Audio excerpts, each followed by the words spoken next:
Et ce qu'on vient de voir dans le reportage de Zachary, c'est seulement un aperçu de tous les défis auxquels font face les banques alimentaires. J'en parle avec la chef de cuisine du projet Love Timmins, Lise Perron. Bonsoir, Mme Perron.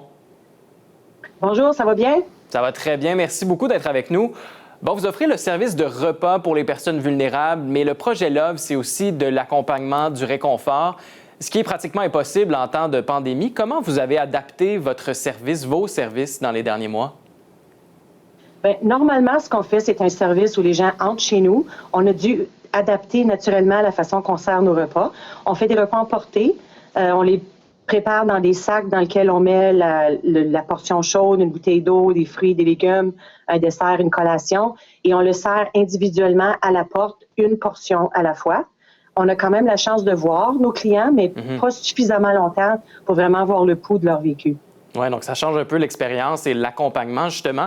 Et vous offrez, pour offrir vos services à la population, finalement, vous comptez sur une grande équipe de bénévoles. Mais on en parlait un peu plus tôt, ce sont des personnes âgées pour la plupart du temps, des retraités. Est-ce que vous arrivez, oui, quand même, à fournir à la demande avec très peu de bénévoles? On s'est organisé. On a une équipe normalement d'environ 200 bénévoles, mais là, on est vraiment réduit. En raison de la pandémie, il y a plusieurs gens qui se sentent vulnérables. Ouais. On est réduit à probablement, je dirais, 22-25 bénévoles, mais on fonctionne bien en équipe. On partage les tâches. Il y a des gens qui organisent le repas, d'autres qui sont à la porte pour le leur donner. Puis on a ajouté il y a 2 semaines, on a ajouté ce qu'on appelle notre petit Tim Hortons. Je devrais peut-être pas dire ça, mais notre service café. Les gens peuvent quand même se prendre un breuvage chaud. On a la chance de jaser avec eux. Puis à l'autre porte, on leur offre le repas à emporter. Et nous, ce qui nous préoccupe beaucoup, c'est qu'on veut avoir le pouls de ces gens-là parce que ils ont besoin de jaser, ils ont besoin de savoir qu'on se soucie d'eux. Puis avec un repas emporté, c'est difficile de savoir s'ils sont bien. Oui, c'est certain. Dites-nous, c'est quoi votre plus grand défi présentement à l'aube de cette deuxième vague de COVID-19, mais aussi à l'aube de l'hiver?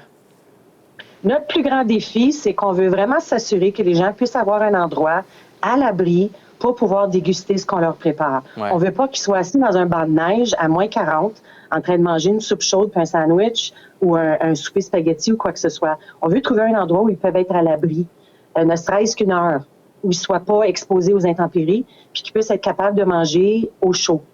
On a des idées de ce qu'on aimerait. On a approché Timmins Coalition for Anti-Hunger et on espère que d'ici quelques semaines, que quelque chose va être mis en place pour eux.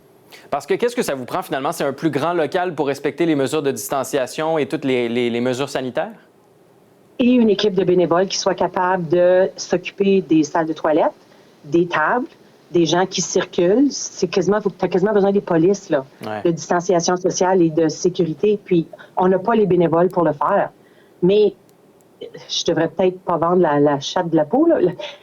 On pense peut-être essayer d'avoir des tentes avec des chaufferettes extérieures pour qu'on puisse quand même les héberger, mais c'est loin d'être décidé, là. Bien, on vous souhaite de pouvoir recruter des bénévoles à temps pour cette deuxième vague qui pourrait peut-être frapper Timmins dans les prochaines semaines. On l'espère pas, mais aussi à temps pour l'hiver. Madame Perron du projet Love Timmins, merci de nous avoir sensibilisés sur le sujet ce soir. Je vous remercie à vous.